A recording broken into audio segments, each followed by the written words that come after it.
안녕하세요. 10달 꼬박 배 아파 낳은 저희 딸아이가 결혼을 하고 아이를 낳았을 땐 말로 표현할 수 없을 정도로 가슴이 아팠습니다.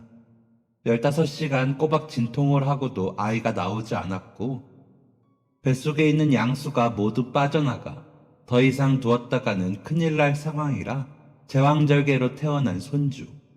손주를 보면 그렇게 예쁘고 사랑스럽다는데 할미는 손주를 보며 뒤돌아 눈물만 훔쳤습니다.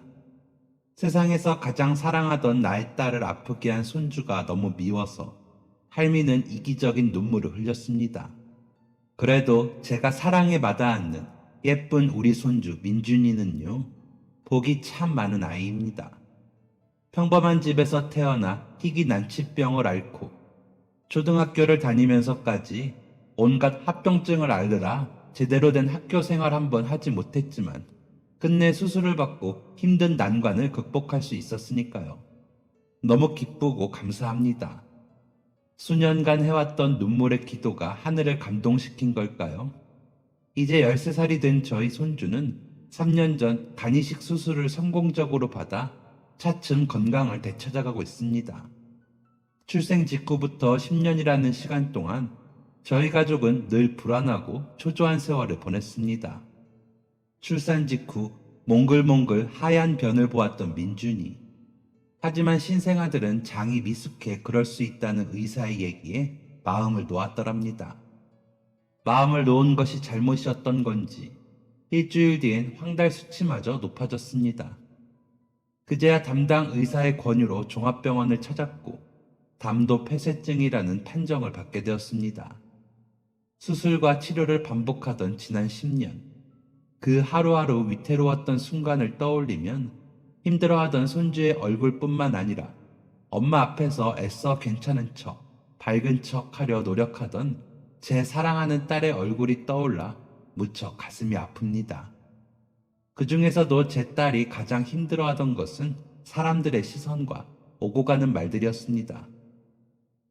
아니, 멀쩡하게 생긴 애를 왜 저 지경이 되도록 놔두는 거예요?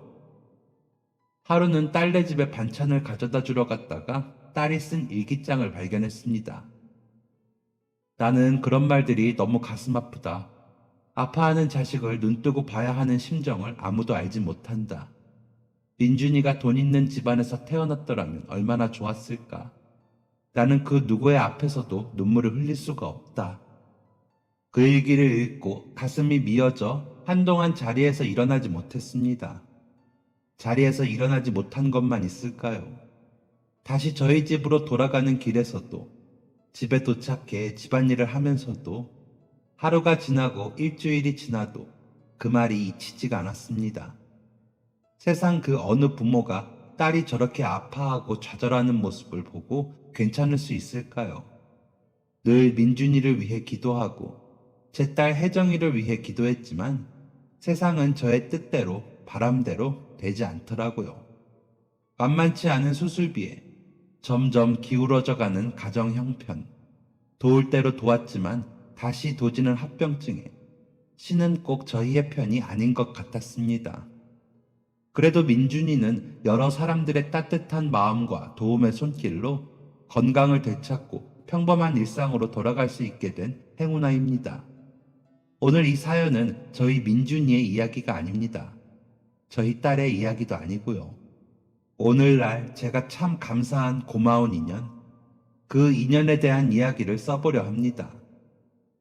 엄마, 나 학교 다닐 때 초등학교 때부터 고등학교 때까지 쭉 애들한테 인기 엄청 많았던 거 알아? 네가? 엄마가 봤을 땐 넌 어디 가서 귀엽다, 착하다 소리나 듣지. 예쁜 축에 속하는 것도 아니었는데 어째서 인기가 많았는데? 와, 우리 엄마 완전 잔인하네. 그렇긴 했지 내가. 외모가 출중한 건 아니었어. 참나.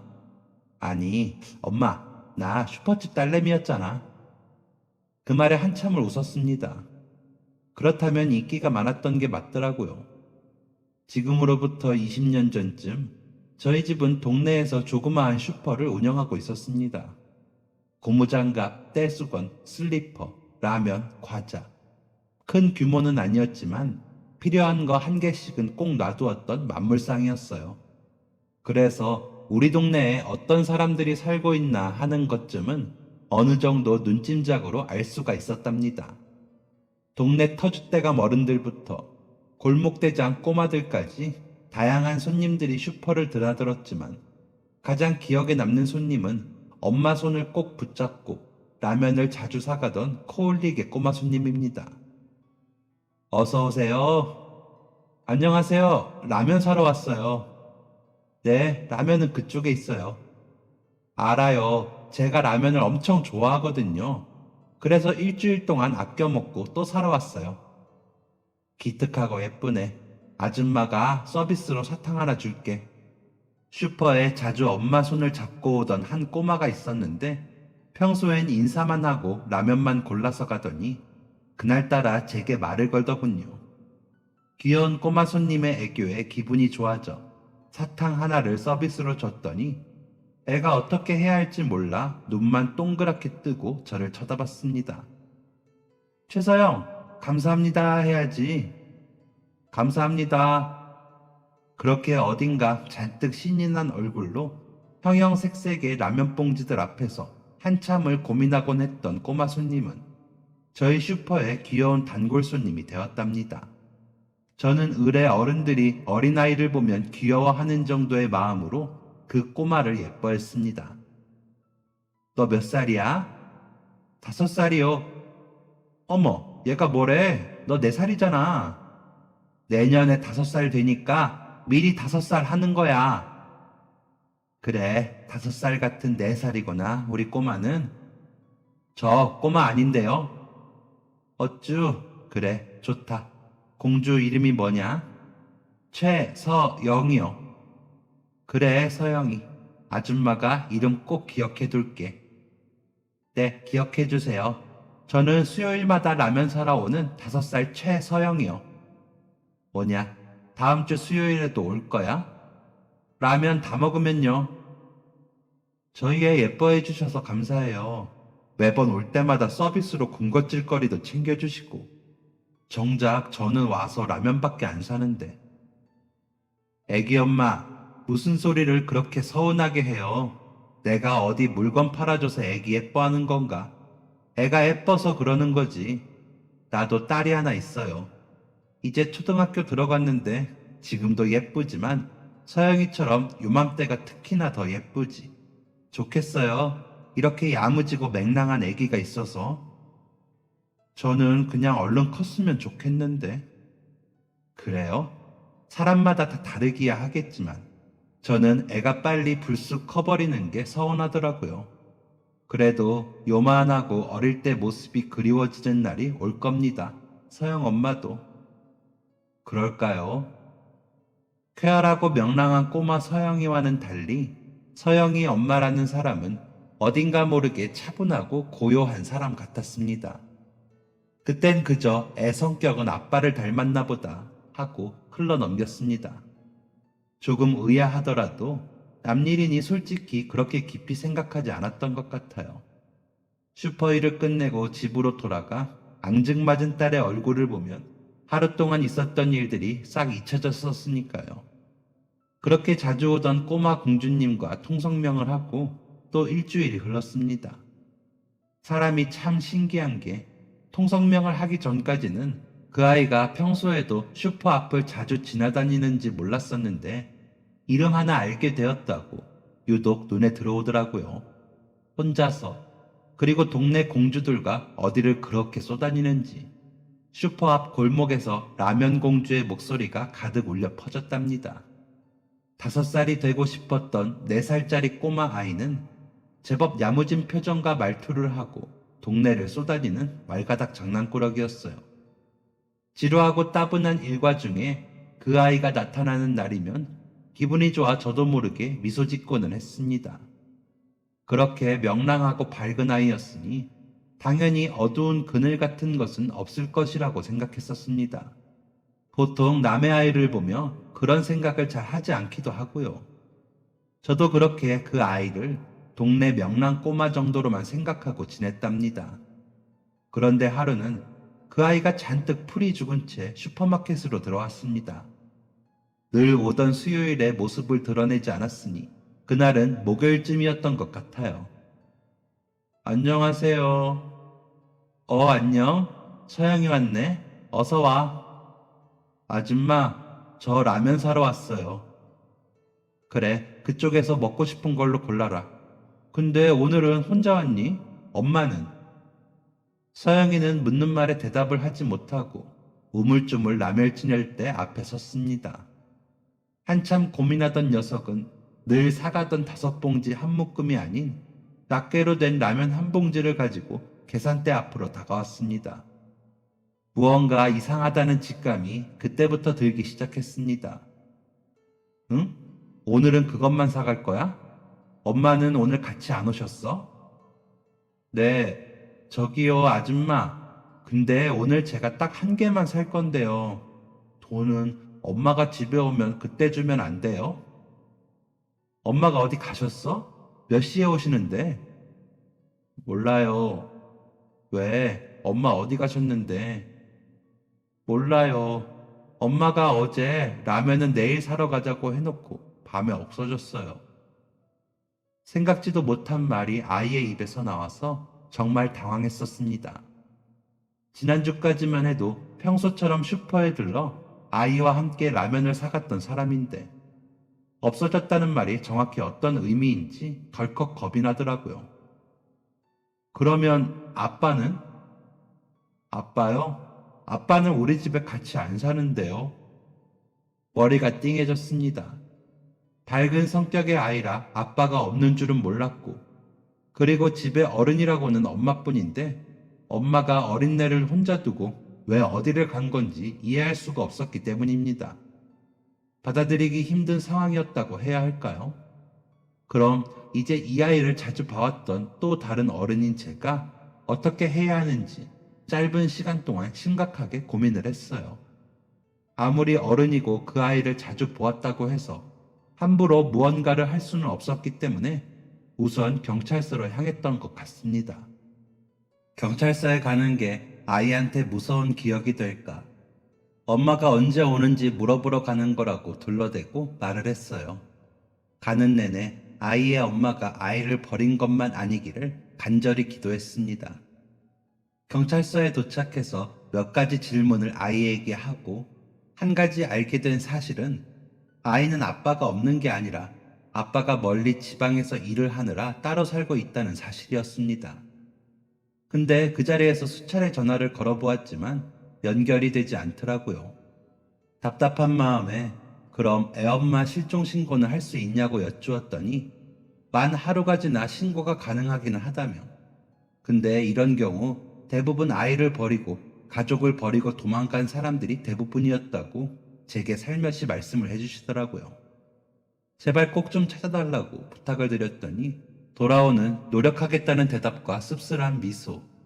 아이의 손을 잡고 경찰서 문을 나서는데 난감함에 손바닥이 땀으로 물들었습니다. 이제 이 아이를 어떻게 해야 하나. 서영이, 배고프지? 아줌마랑 같이 서영이 집에 가서 밥 먹을까? 밥이요? 라면 먹고 싶은데. 라면? 그래, 라면 먹자. 아줌마가 라면 맛있게 끓여줄게. 고민 끝에 그래도 낯선 저희 집으로 데려가는 것보다 아이에게 조금이라도 익숙한 자기 집에서 지내게 하는 것이 맞겠다고 생각해서 아이의 집에 데려갔습니다. 그리고 아이가 데려간 곳은 허름한 반지 앞방.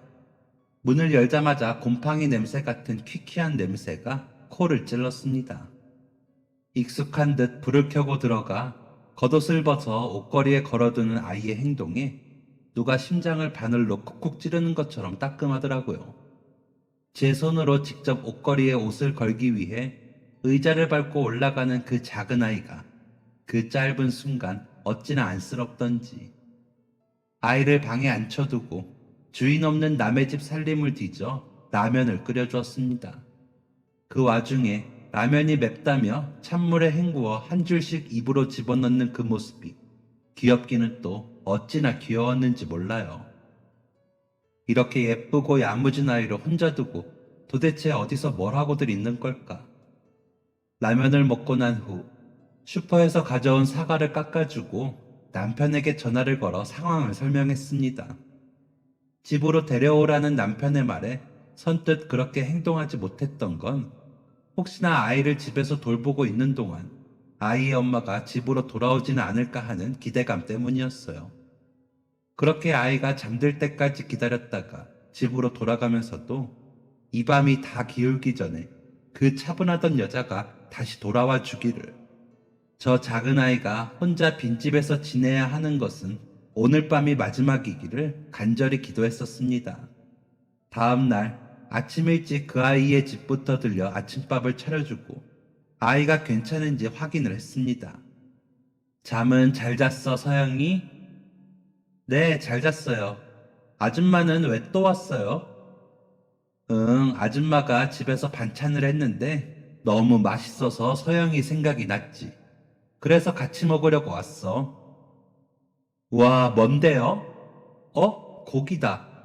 아줌마, 저 고기 좋아하는 거 어떻게 알았어요? 저 고기 좋아하는 건 아무도 모르는데. 비밀인데. 응, 아줌마한테 서영이보다 4살 많은 딸이 있는데 고기를 엄청 좋아하거든. 그래서 서영이도 고기 좋아하지 않을까 찍어봤는데 딱 맞췄네. 걱정과는 달리 서영이는 꽤 밝은 얼굴로 맛있게 밥을 먹었습니다. 밥을 먹으며 나눈 대화에서 아이가 오늘 하루 종일 할 것도 갈 곳도 없다는 것을 깨달았고 저는 고민 끝에 서영이의 집에 메모를 남겼습니다. 서영이 혼자 두기가 마음에 걸려서 슈퍼로 데려갑니다. 혹시 돌아오면 꼭 와주세요. 서영 엄마, 혜정 슈퍼. 지난밤에 기도가 통한 걸까요? 아이를 슈퍼로 데리고 가서 점심도 먹이고 오후 시간을 보내고 있는데 한 남자가 찾아왔습니다. 수염이 덥수룩한 얼굴에 낡은 작업복을 입고 숨을 헐떡이면서 말이에요. 그리고 그 남자를 본 서영이가 기분 좋은 비명을 지르며 그 남자에게 달려갔습니다. 아빠, 서영이 여기 있는 거 어떻게 알았어? 내가 보낸 텔레파시 받고 왔어? 서영아, 아빠가 미안해. 혼자서 많이 무서웠지? 미안해. 아니야, 나 한 개도 안 무서웠어. 여기 슈퍼 아줌마가 나랑 놀아줬어. 어제는 라면도 끓여주고, 오늘은 내 머리도 예쁘게 해줬어. 응, 잘했네, 우리 딸. 머리 예쁘다. 너무 예쁘다, 우리 딸. 한참 꿀 떨어지는 눈으로 서영이와 인사를 나눈 남자가 눈물이 고여 축축해진 눈망울을 하고 계산대 앞으로 다가와 제게 넙죽 90도로 인사를 했습니다. 당황한 제가 서둘러 계산대 밖으로 나가 함께 인사를 했더니 또 한 번 90도로 꾸벅하고 인사를 하더라고요. 허리를 숙이며 맺혀있던 눈물방울이 비누방울처럼 온 사방에 튀는 것 같은 헛것을 모았습니다. 딸을 등 뒤에 두고 처음 보는 사람에게 고마움의 인사를 하는 부모의 마음이라는 게 그 정도로 애틋할 수밖에 없다는 것을 알기 때문에 그렇게 보였던 것 같아요. 남자는 몇 번의 맞절 끝에 덜덜 떨리는 염소 같은 목소리를 하고서 제게 말했습니다. 저희 아이 돌봐주셔서 감사합니다. 정말 감사합니다. 제가 부족한 아빠라 아이가 혼자 된 것도 몰랐습니다. 감사합니다. 감사합니다. 아니에요. 저야 뭐 자주 오던 아이기도 하고 애가 워낙 착하고 예뻐서 마음이 갔던 것 뿐이에요. 이제 서영이는 좋겠네. 아빠 와서. 네, 좋아요. 엄청 좋아요, 아줌마. 사장님, 혹시 괜찮으시면 저하고 잠깐 이야기 좀 나누실 수 있을까요? 네, 그럼요. 뭐 마실 거라도 한 잔. 아닙니다. 괜찮습니다. 뭐가 괜찮아요. 먼 길 달려오시느라 땀에 흠뻑 젖어가지고 목도 많이 마르고 하실 텐데. 그럼 아무거나 감사히 마시겠습니다. 감사합니다. 남자는 긴장한 얼굴로 슈퍼의 쪽방에 무릎을 꿇다시피 하고 앉았습니다. 그런 모습을 보는 게 영 불편했지만 괜한 신랑이라 하고 싶지는 않아 애써 못 본 척 먼저 질문을 하게 되었어요. 경찰서에서 연락받고 오신 거예요? 네, 맞습니다. 집으로 바로 달려갔다가 남겨주신 쪽지 보고 찾아왔습니다. 그래요. 많이 놀라셨겠어요. 어제 서영이 데리고 경찰서에 갔었어요. 엄마가 없어졌다고 해서. 서영이는 엄마랑 같이 매주 수요일마다 라면을 사러 오는 아이여서 제가 자주 관심 있게 봤었거든요. 근데 어제 혼자 들어와서 엄마가 없어졌다고. 근데 아빠를 물었더니 아빠랑도 같이 살지 않는다고 얘기를 해서 큰일 났구나 싶었어요.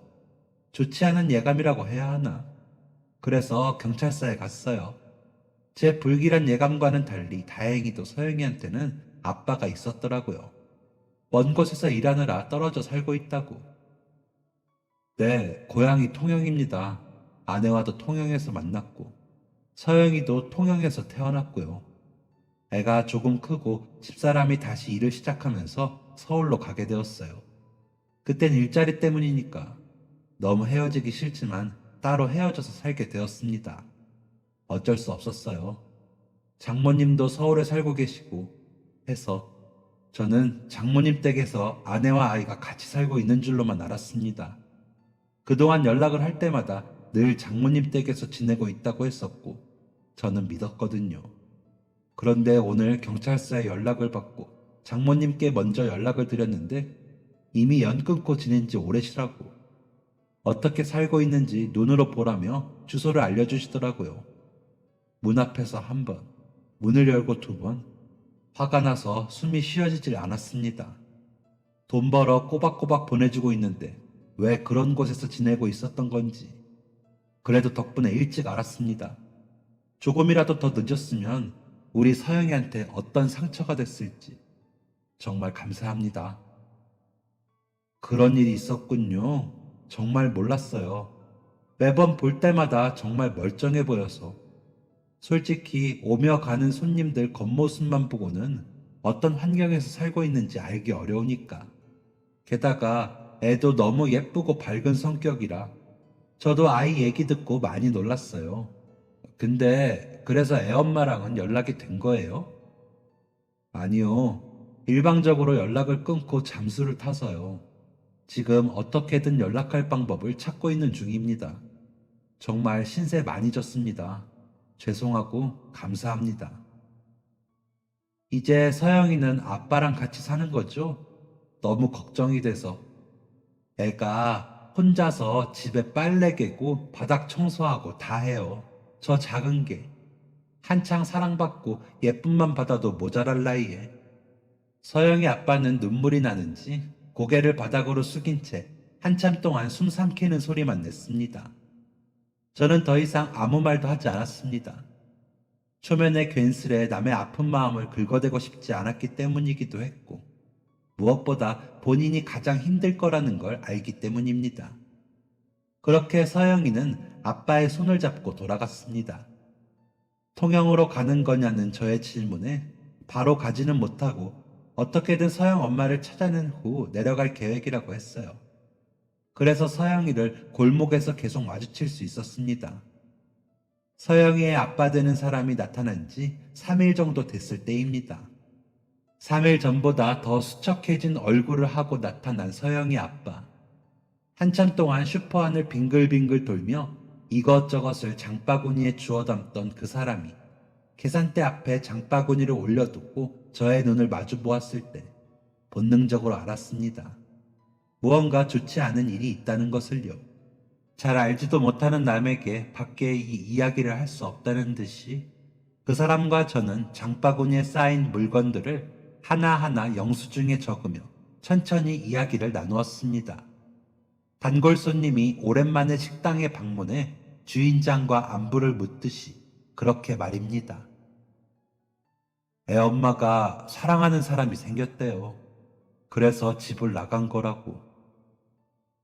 지 배 아파 낳은 딸 자식은 어쩌고요? 남녀 간의 사랑이야 변할 수도 있다고 쳐도 딸은 계속 사랑 안 한대요?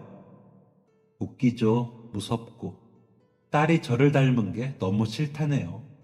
서영이 사랑하지만 지금 사랑하는 남자한테 미안해서 더 못 데리고 있겠다고. 자기한테는 모성애 같은 게 없는 것 같다고. 화도 안 나요. 그 정도밖에 안 되는 사람을 사랑했던 제가 잘못이죠. 이런 아빠를 만나게 한 서영이한테 너무 미안할 뿐이고요. 이보세요, 아저씨, 서영이 아빠. 그쪽이 무슨 잘못이 있어요? 그런 소리 하지 말아요. 그런 생각도 하지 말아요. 서영이 생각만 해요. 어떻게 하면 행복하게 해줄까? 어떻게 하면 좋은 여자로 크게 할까? 그런 생각만 해요. 그쪽이 무슨 잘못이 있어요?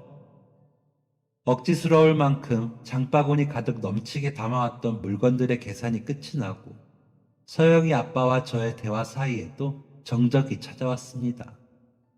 덤덤한 목소리로 말을 했던 서영 아빠였지만 물건값을 지불하려 내민 손은 감정을 숨길 수 없었습니다. 결제하려 내민 현금을 전해받고 잔돈을 거슬러 주던 그때였습니다. 덜덜 떠는 손을 차마 계속 볼 수 없어 살짝 고개를 돌리는데 서영이 아빠 되는 사람이 덥석 제 손목을 잡았습니다. 사장님, 정말 죄송합니다. 제가 어디 믿고 맡길 곳이 없어서 그런데 저희 애 좀 잠깐만 봐주시면 안 될까요? 제가 하던 곳에 일을 마무리하고 데리러 오겠습니다. 제가 하루 종일 일을 해서 서영이 데리고 통영에 내려가면 서영이를 돌봐줄 사람이 없습니다. 금방 마무리하고 빨리 돌아오겠습니다. 그때까지만이라도 부탁드려도 될까요? 제가 정말 염치가 없습니다. 죄송합니다. 갑작스러운 부탁에 당황하지 않았다면 거짓말이겠지만 울음을 꾹 참고 있는 얼굴을 하고 사정을 하는 통에 이기지 못하고 그러겠다고 대답을 해버렸습니다. 오죽했으면 생전 처음 보는 낯선 사람에게 이런 부탁을 할까? 딱 그 마음으로 했던 수락이었습니다. 다시 통영으로 내려간 그 남자를 대신해 아이의 손을 잡고 저희 집으로 데려갔던 그날 밤, 저희 남편이 했던 말을 듣기 전까지 말이죠. 그 말을 덥석 믿고 애를 맡아주겠다고 한 거야? 애가 불쌍하고 안쓰러운 당신 마음 100번 이해하지만 그러다가 그 아빠라는 사람마저 영영 나타나지 않으면 그땐 어쩌려고. 나도 이야기 듣고 애가 너무 안쓰러웠지만 그래도 아빠를 만났으면 그 품에 돌려보내야 했던 거 아닌가 싶어. 그런 생각은 차마 못 해봤어. 설마 그 사람이 그럴까? 아이 안쓰러운 마음에 내가 너무 생각을 긍정적으로만 했나 봐. 아닐 거야. 그럴 리 없어. 그래, 물론 나도 그렇게 생각은 하지만 그래도 혹시나 당신이 상처받게 될까 봐 그러지. 그 후로 매일 밤 남편과 저는 속으로 걱정을 달고 살았습니다. 하루가 지나고 하루가 또 지날 때면 그 걱정은 날로 커져갔어요. 그래도 서영이는 밝고 명랑했습니다. 8살 저희 딸하고도 꽤 잘 지냈습니다. 저희 딸도 서영이가 귀엽고 예쁜지 잘 챙겨주었고요. 엄마, 서영이가 또 라면 먹고 싶대. 아기는 라면 많이 먹으면 안 되지 않아? 또 먹고 싶대. 서영이가 라면을 많이 좋아하긴 하더라. 엄마가 해결해 볼게. 자꾸만 라면만 먹으려고 하는 서영이에게 특단의 조치로 새로 나온 라면이라며 국수를 끓여주기도 하고 주말에는 딸하고 서영이를 슈퍼에 데리고 나가 골목 앞에서 커다란 대야에 비눗물을 한가득 풀어 놀게 하기도 했습니다. 남편이 어설프게 만들어준 동그란 막대를 대야에 담갔다가 공중에서 힘껏 흔들면 얼굴보다 더 커다란 비눗방울이 둥실하고 떠올랐는데 아이들이 그걸 너무나 좋아했었답니다. 특히 서영이가 그 비눗방울 놀이를 너무 좋아해서 저희 딸이 학교에 간 평일에는 슈퍼 앞에 앉아 혼자서 그것만 계속하고 놀면서 시간을 보낼 정도였습니다. 딸이 학교에서 돌아오면 기다렸다는 듯 또 둘이서 함께 비눗방울을 만들었고요. 덕분에 그때 당시 저희 골목에는 알록달록 말랑한 비눗방울들이 멋진 노을 아래에서 방울방울 피어났었답니다. 그래서 아직도 서영이를 떠올리면 주황색 포장지에 고소했던 그 라면과 라면이라고 속이고 먹었던 국수, 노을 아래 예쁘게 피어났던 비눗방울이 떠오릅니다. 이미 어른이었던 제게는 오랫도록 기억에 남을 일이지만 어린 서영이에게는 크면서 자연스레 잊혀질 기억이겠지 하면서도 참 좋았습니다. 보름 정도의 시간이 흐르고 서영이의 아빠가 슈퍼로 돌아왔습니다. 커다란 아이스박스에 먹음직스러운 해산물을 가득 담아 건네며 보름 전의 얼굴보다 훨씬 밝아진 얼굴을 하고 말이에요. 사장님, 정말 감사합니다. 덕분에 일을 제대로 마무리하고 아이를 데려갈 수 있게 되었습니다. 서영이한테 그 집에서의 기억이 완전히 잊혀질 수 있도록 좋은 집은 아니지만 아이를 데리고 새로 지낼 만한 집도 구했습니다. 사장님께서 서영이를 예뻐해 주셔서 그리고 저를 믿고 보살펴 주셔서 가능한 일이었어요. 너무 감사합니다. 서영이 아빠는 기분 좋은, 듣기 좋은 말들을 늘어놓았습니다. 이제 걱정하지 않아도 된다고 천사가 귓가에 속삭이는 기분이 들었어요. 통영에서 가장 좋은 것들로만 담았다며 환하게 웃으며 아이스박스를 건네는 그 손에는 그동안의 고된 생활을 보여주는 듯 얼룩덜룩한 상처들이 가득했습니다. 저는 그저 딱 한마디를 하고 기분 좋은 작별 인사를 했습니다. 저의 가장 진심인 한마디를요. 서영 아빠, 서영이랑 행복하고 건강하게 잘 살아요. 이제 좋은 일만 있을 거예요. 서영이네가 통영으로 떠나고 그 후로는 더 이상 만나지 못했습니다. 가끔 노을 지는 슈퍼 골목을 보고 있으면 꾀꼬리 같은 웃음소리가 들려오는 듯한 기분을 느끼며 세월은 금방 흘러갔어요.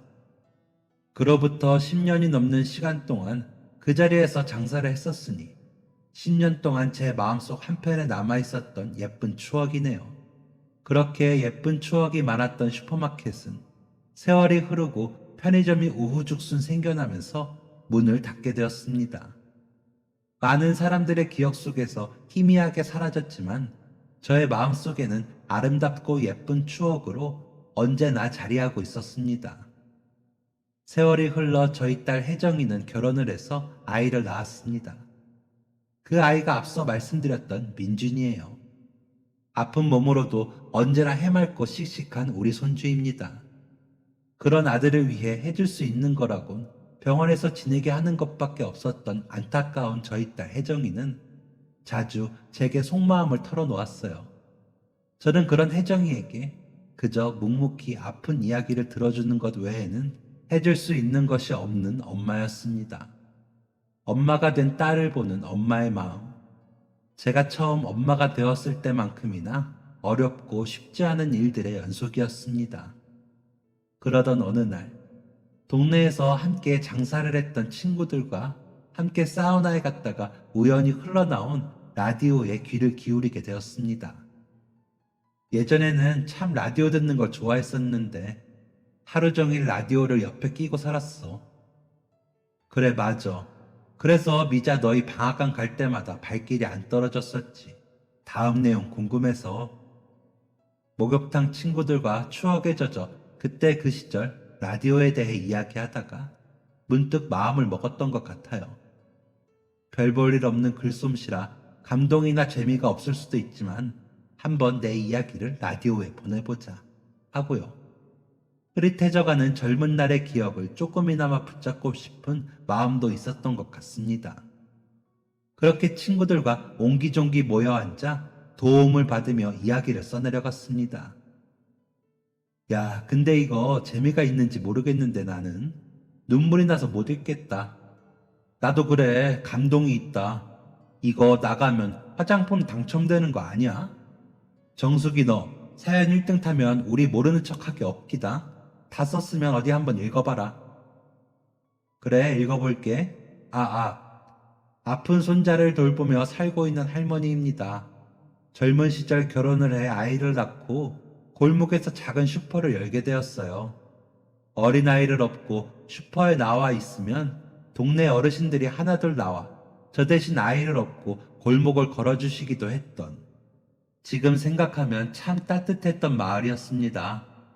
새댁이 하루 종일 애업고 고생한다며 번갈아가며 당번 서듯 저를 도와주셨던 길자 아줌마, 순이 아줌마께 언제나 감사합니다.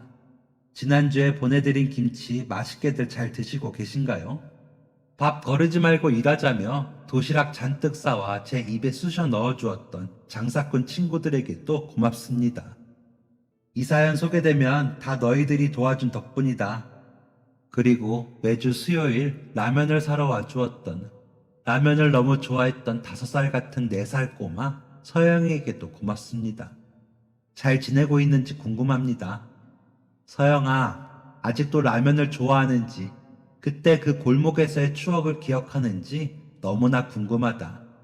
넌 얼마나 컸을까?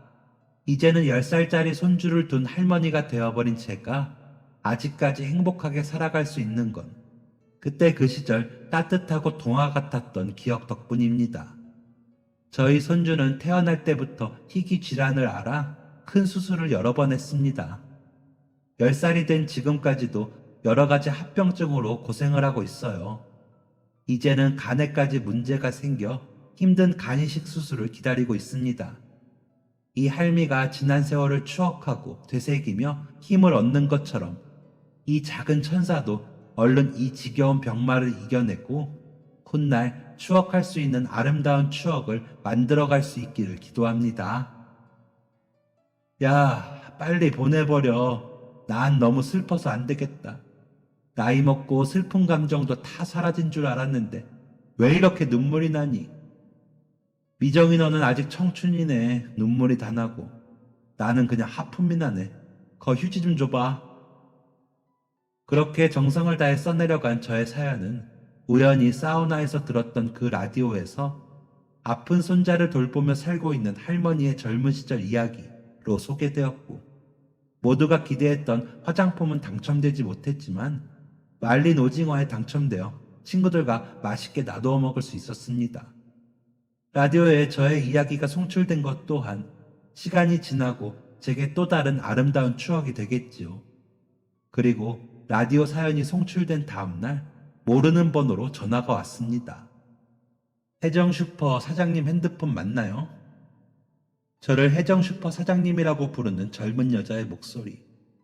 그런 이름으로 불려본 지 너무 오래되어서 얼떨떨하면서도 반가운 마음이 들었습니다.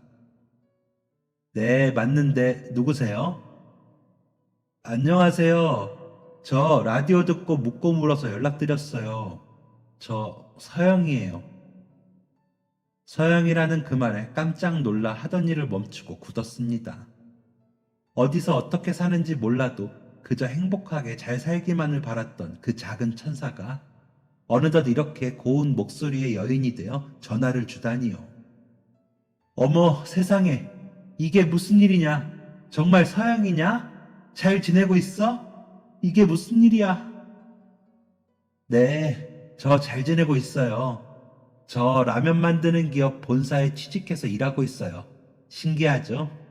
어렸을 때 라면을 얼마나 좋아했는지, 아줌마가 해주신 국수라면이 어떤 맛이었는지 아무것도 기억은 안 나지만 라면을 좋아했었고, 4살 때 제게 그런 일이 있었다는 건 아버지 통에 들어서 알고 있었어요.